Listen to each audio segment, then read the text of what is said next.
Hey y'all, welcome back to Spirit of the Outdoors. This is the moment of truth. It's been about 2 days since we worked on this well. And it come a rain Saturday night. So it's had all day Sunday to settle. There's probably some fresh water, I don't know. But I have not done anything. I have not tasted this water. I have not pulled it out. I have not looked at it. So this is my makeshift way of sampling it. It's just a small cup, very small, and I've taped it to a string just so that I can drop it down in there and see if we can taste this water. Now, I know that there's a lot of people out there that automatically, oh, you need to filter, you need to sample, you need to have it, all this before you ever do anything, you're going to get sick. And y'all, the truth behind that is most groundwater is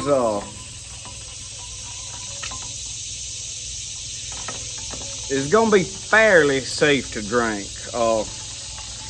There's areas that, yes, it's not going to be any good.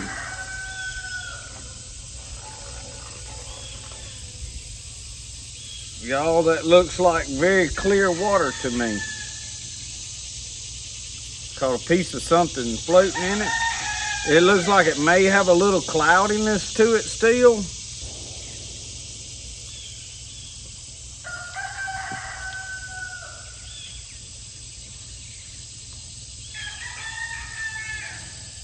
Not bad though. Not bad. Not bad at all. Obviously you can't see waterborne pathogens and whatnot, but y'all, the ground, once you go down several feet, a lot of your groundwater is very well filtered. And y'all, people have been drinking out of wells for many years. Digging wells, they hadn't had ways to test water, and organizations that done all this kind of stuff. So a water that once it's been filtered through the ground, especially several feet,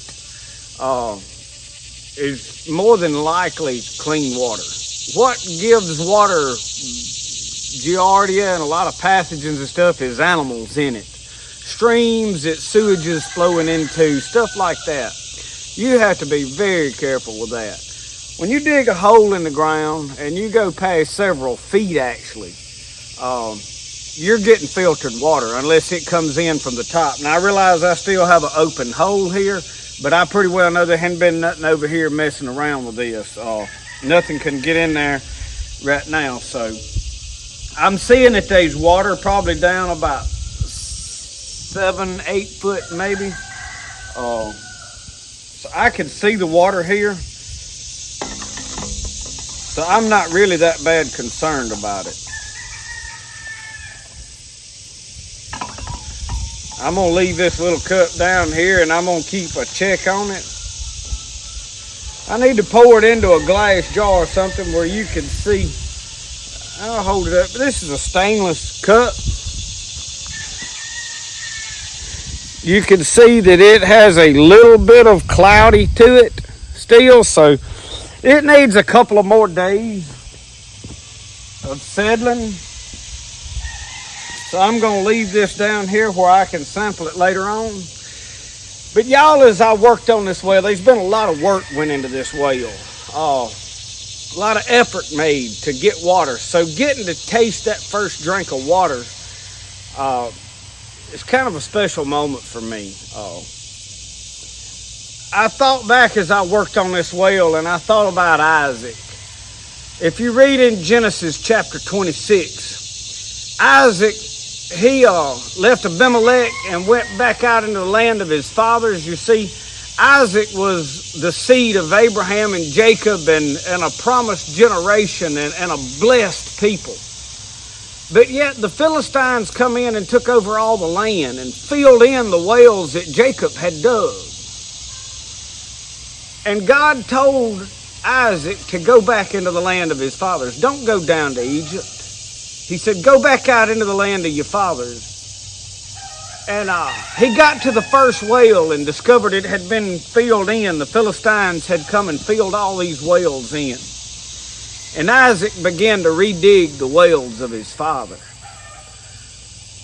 He dug the first well, and it says the herdmen come and strove with him over the well. They basically confronted him over it and wanted the well, and Isaac gave them the well and went and found another one, and he redug the second well. And it says they came and they strove over that well too, and they wanted it. Isaac said yet again, digged another well. He finally got to a place that they didn't fight with him over the water. And you know, I couldn't help but think of every time he dug one of those wells and got a drink,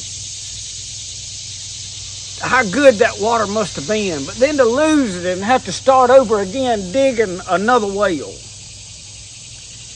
And y'all, that applies a lot to a lot of our spiritual walks and a lot of our physical walks with God. We think we're blessed and we think that we've got it all together, and then here comes some adversary, and all of a sudden we decide, because things got difficult and because things are not comfortable anymore, that maybe we're not as blessed as we thought we were. Maybe God's not really with us. Maybe we're not where we need to be. Or what did we do wrong? What did we do to deserve this? God, have you forsaken us? Why am I facing this opposition? And all the while, you got to dig another well. A lot of times, that well in our life is our prayer life and our spiritual connection to God. You see, this well, this water is a life source. If something happens and I can't get water anywhere else, this will preserve my life. You can make it several days without food, contrary to what a lot of people think. You can go several days without eating anything. Now, you're going to be weak, you're going to get a headache, you're not going to feel good. But you can't go more than a day or two without any good water, and you'll die. Your spiritual life is the same way. Because inside of you, it says there's wells of living water, and they must spring up. And that springing up of that well of living water is in your prayer life. And a lot of you have let things of the outside world and social media and cares of this world and sin and different things come in, jobs, money, whatever it is, and fill in that well in your life. And you need to go and redig that well. You need to redig that well of prayer in your life. You can't go every day without talking to God. Just like you've got to drink from this water at least every couple of days just to stay alive. To really live, you want to drink it multiple times a day. Your prayer life should be the same way. You're never going to make it. You're never going to be spiritually strong. You're never going to be able to resist the enemy if you're not drinking from that living water. If you're not praying, if you're not talking to God. And I know a lot of people think, well, I just don't know how to pray. And I don't feel comfortable praying. And I don't know what to say. I need to get a preacher to pray. No, you need to pray. Praying's not hard, people. If you can talk, you can pray. I had an old pastor when I was a young man. I was just a kid, really. I remember him talking about praying, and he was just an old country preacher. And it seems like I related to them more than I did anybody. And he told us, he said, when I first got in church, and he was a rough character before. He stayed in bars and was a rough guy. And he said, I didn't know a lot about praying. But he said, when I decided I need to learn how to pray, he said, I set a chair down. He said, and I got another chair and I set it in front of me. He said, and I sat down in that chair and I looked at that other chair like there was somebody sitting in it. And he said, I just started to talk to God the only way I knew how. And y'all, that's how I do it. There's times that I need to pray in the Spirit, and I need to pray, and I need to call down from heaven, and I need to speak in tongues, and I need to pray in the Spirit.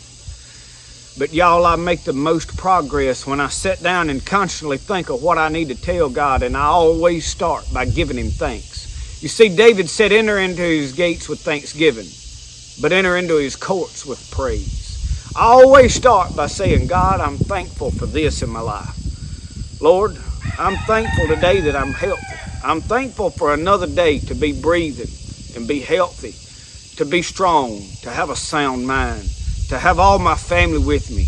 My family is healthy. I know, Lord, that when my family is healthy, I'm a rich man. And I thank God for everything that I can think of that I'm thankful for. And I try to make sure in my heart that I'm truly appreciative of what God's given me. And then I praise Him by telling Him just how great He is. Say, God, You're the greatest thing that's ever happened to me. If it wasn't for You, God, I'd still be an alcoholic somewhere drinking my life away. I still wouldn't have nothing. Without You, God, I don't know where I'd be. I'd be sick somewhere under no telling what. Struggling with all kind of things. But God, You have brought peace and joy to my life. You're so great. You are my creator. You are the author and the finisher of my faith. God, everything I need, I find it in You. Even when I don't understand things, Lord, my hope is in You for a brighter day tomorrow. And I begin to feel that spirit inside of me. I feel things then that I don't just feel walking around every day. It's not good vibes and good energies and emotionalism. It's a real spirit that begins to well up inside of me, just like this well of living water. And then I begin to tell God what I need, or what's going on, or my troubles, or what I'm struggling with. And I don't just always go to God begging for something. But I say, God, I don't understand why this is going on. Or God, I don't know what I need to do here, but Lord, I need You to help me with this decision. I need You to help me to walk in the right path. And I need You to help me keep a right spirit and a right attitude. Lord, help keep my heart pure. Lord, help keep my heart clean. Because in the book of Proverbs, chapter 4, and I think it's in like 23 or somewhere, it says, keep thy heart with all diligence, for out of it are the issues of life. I've got to keep my heart clean. Keeping my heart pure and clean is the number one thing. It's like a filter to this water that I draw out of this well. It cleanses everything and pures my life. I just felt in my heart to talk to some of you that the reason you're struggling, the reason things is so difficult for you, and the reason that you feel so weak, because you've let those wells get filled in your life with things, with money, with bills, with family problems, with things maybe beyond your control. You see, Jacob didn't fill the wells in. Isaac didn't fill the wells in. The enemy come along and filled in the well. But Isaac had to redig it. You need to redig those wells in your life. You need to redig them as soon as possible. I love all of you. I thank you for watching Spirit of the Outdoors. I pray today that all of you are blessed, that you have a blessed week. I pray the blessings of Abraham on you, your family, on your life in these difficult times, that you find peace and you find hope. Because y'all, there is a real joy and a real peace to living a good, clean life for God. Thank y'all for watching. Remember, the best way to do things is the way you like to do it. And we'll see y'all next time.